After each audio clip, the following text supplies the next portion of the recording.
So today, I'm going to show you why most people struggle to grow their business using GoHighLevel and how you can fix it. Now, it took me 7 years to figure out a repeatable system that filled mine and my clients' pipelines and dropped lead costs by 80%. So in the next 10 minutes, I'm going to show you step-by-step how to use this system for consistent, affordable growth, even if you're a beginner. So how do you actually fill your sales pipeline? Well, there's two main ways: paid and organic. And most people chase organic leads because they seem free. But here's the catch: they're not free at all. Imagine you're trying to grow a garden from scratch. You spend hours planting seeds, watering, and waiting, hoping something would sprout. And that's organic lead generation. It eats up your time, energy, and patience. And for many, this ends up costing far more than just paying for traffic up front. So if you don't want to become a full-time content creator or spend your days glued to social media, starting with paid traffic can be a much faster and simpler way to get results. But before you dive in, there's one crucial thing you need to know. And this is the golden rule in growing your business with ads. You want the cost to get a new customer to be less than what they'll spend with you over their lifetime. And the faster you can get back what you spend on ads, the quicker you can scale. Here's a simple example. Suppose you spend $5 to get a lead, and out of every 10 leads, one person buys something that nets you a $50 profit. If that sale happens within the first month, you've already covered your ad costs and gained a customer without actually being out any money, assuming you're using a credit card to pay for your ads. Now, it will take a little time to dial this in using the system I'm showing you,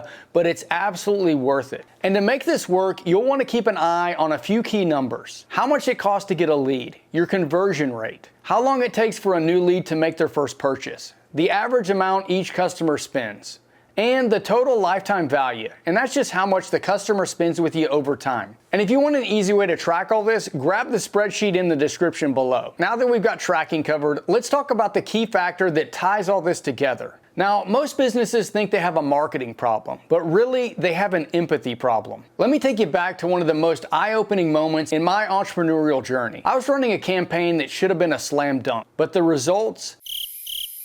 Nothing. So I did something radical. I stopped writing and I started listening. I joined customer calls, read through 100 emails, and I checked out the forums where our ideal customers vented their frustrations. And that's when it hit me. Our messaging was polished, but totally disconnected. We were speaking at them, not to them. Our copy answered questions nobody was asking and ignored the ones they were desperate to solve. And the last client I did this with, they cut their lead costs 80% in a single week. Skipping this step is why so many businesses burn cash on ads that flop. Let me show you how this works. I was working with a private school. They had it all: great teachers, beautiful campus, and a glowing reputation. But their ads offering a parent info kit seemed to make sense, right? Except parents weren't searching for info on this school.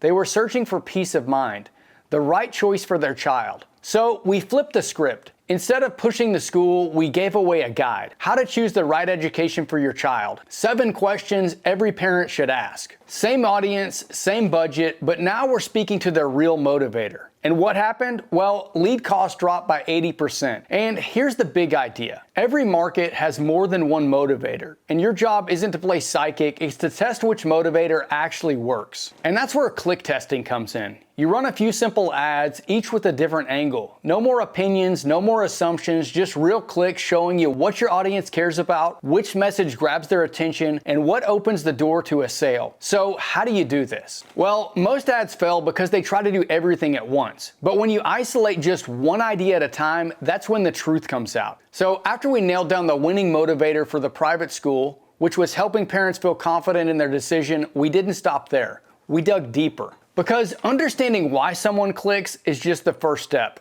The next is finding which words trigger that motivation best. So we broke that core motivator into 3 testable ad statements. We ran them side by side using simple traffic campaigns, each ad identical except for the statement in the color block. No fancy videos, no over-designed graphics, just pure idea versus idea. The results were crystal clear. One version outperformed the others 3-to-1. But once we had a winner, we didn't celebrate, we iterated. We wrote 5 more versions of that winning idea, different angles, different phrasing, and kept testing until we hit 2.5% click-through rate consistently. And this is how winning ads are built, not guessed. You start with your top motivators. Write 3 quick ad statements for each, and these could be a question, a statement, or a true-false. Then test them in traffic campaigns. Same image, same structure, testing one variable. And while you're doing it, track your CTR and CPC ruthlessly and double down on what wins. You're not testing ads, you're testing emotional resonance. And when you finally land on that one idea that makes your audience stop mid-scroll and click, that's the beginning of a scalable, predictable, high-converting campaign. So forget perfect ads, you don't need one. What you need is a system that builds winning ads piece by piece. Most marketers stop when they find the winning message, but really that's just the starting line. Because a winning ad isn't discovered, it's assembled. So we took our top statement and started layering. We tested each ad piece by piece. We tweaked images, headlines, subheadlines, body text, all one change at a time. And every tiny test revealed what worked and what didn't. Piece by piece, we built an ad that didn't just get clicks, it got conversions. And this is how you can stop guessing and build ads with precision. And once you have the working ads, that's your green light to scale. So how do you put these tests to work? Well, once you have all the pieces, you could make cartoon ads, video ads, color blocks, and carousels. They can all work and they can all fail. The secret isn't the format, it's the foundation. The highest performing ads we've built didn't just look good, they look different. Because at the end of the day, the best ad is the one that interrupts the scroll. It's called a pattern interrupt, and it's your unfair advantage. So once your testing gives you a winner, it's time to go live. And this means switching from traffic campaigns to conversion campaigns. Because now you're no longer fishing for attention, you're going for the lead. And if you're running this on Facebook, you've got two solid options. The first is a lead form ad. You'll probably have a higher completion rate and a lower lead cost, but you may have a lower intent because they didn't leave Facebook and visit your site. The second is a landing page. Here you get more space to educate and persuade, and you probably have higher intent leads, but these probably come with a higher cost per lead. Now, both of these can work, but only if what comes next is dialed in. Because here's the truth. You can have the perfect motivator, you can write the perfect ad, and you can get 25-cent clicks all day long. But if you miss this one thing, every click you just paid for will fall through the cracks. Because getting the click is only half the job. The other half is keeping the momentum. Because if your landing page or your follow-up emails don't match the conversation your ad just started, your lead bounces, mentally and literally. Let's go back to that private school ad that dropped lead costs by 80%. The ad did its job, it hit the why. Your child's future is too important to leave to chance. It nailed the what. Here's the free guide to help you choose the right school. But the magic happened on the landing page because it completed the story with the missing piece, the how.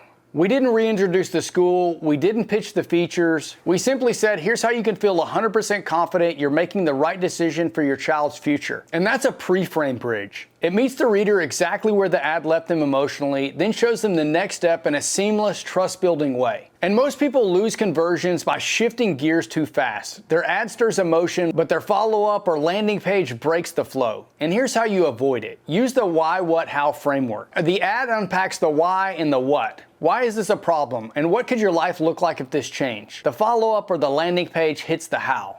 Here's how that change starts, with us, with this guide, with this next step. Don't start over, don't shift tone, just carry the conversation forward. But let's be real, if your landing page looks like it was built in 2006, it doesn't really matter how good your message is. Because in the first 3 seconds, your design is already doing the selling or the repelling. The click testing and the pre-frame bridge is the foundation, but once that bridge is built, there's one thing that silently determines how much trust your message gets. If your page looks cluttered, off-brand, or clunky, it screams incompetence. Visitors feel it before they even read a word. But when your page looks clean, modern, and effortless, it communicates something powerful without saying a thing. And nobody does this better than Apple. They take the complex and present it as simple, clean, and inevitable. Their pages feel designed, not just built, and that design makes their ideas feel more true. And you can have that same effect. You just need to know what Apple's doing behind the scenes. So if you want 7 Apple secrets that you can apply to your pages, then watch this video next.